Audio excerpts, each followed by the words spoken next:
Hello, Candice Oneida here, and in this week's episode I'm here to talk to you about the difference between feminine will and masculine will.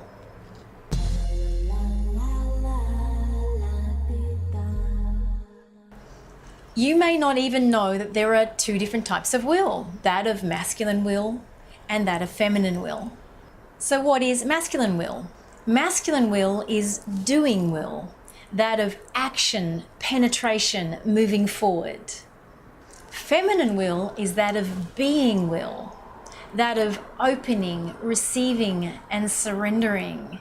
Yes, this is a type of will. I was speaking to one of my clients last week in a session with her, and when I was explaining this difference to her, she was a bit shocked, but had this huge aha, like, oh, there's a type of will in that. I never knew that. She is what inspired me to create this video for you this week.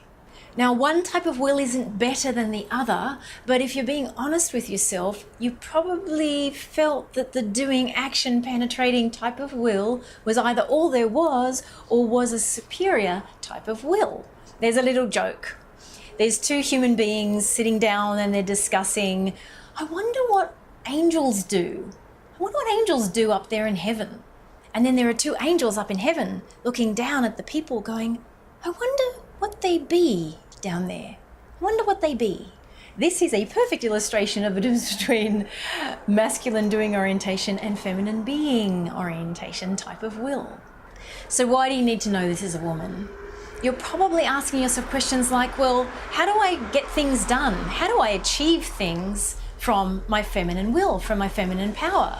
This is exactly my point. You achieve, you do things very, very differently from your feminine. I'll give you an example. Last month I was away for over 2 weeks of the month. 2 weeks in which I did no marketing, no client work, no anything else that I usually do. I came back and I had 4 new clients. 4 new clients that referred to me or came through existing marketing channels that were already out there in the ethers working on my behalf. I didn't do anything to get those clients. They came to me. In fact, I was away meditating for one of those weeks, so I was in a really receptive orientation into which to receive these 4 new clients. See what I mean? That's an action. There's something that happens. And yes, it's very mysterious and even sort of magical at times, but it works. I have another example of this feminine type of will. I have an old client, a dear friend of mine now, who runs a multi-million-dollar business. I won't disclose what it is, but she basically gets new clients by taking them out to lunch. So she just lunches with them, and you'd think that she sat down over lunch and spoke about the statistics and how great her company was and how successful they were and how great it would be for their company.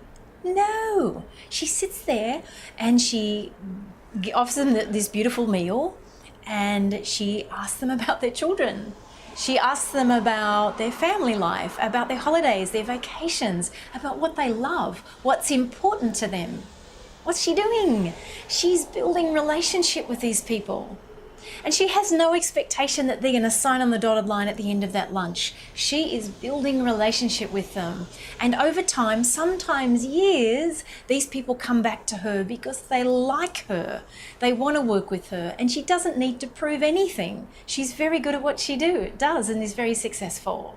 So this week, I want to encourage you to go out there and implement this feminine will type of orientation and see what it does for you. You can't do this theoretically, you have to try it. If you liked the video today, I'd love a thumbs up. If you have any comments or questions, pop them below in the comments box below. I'm very active on the channel. I love jumping in there and answering your questions if you have any. And remember, when you have the courage to go out there and shine, you give others permission to do the same. So let's go out there and shine this week.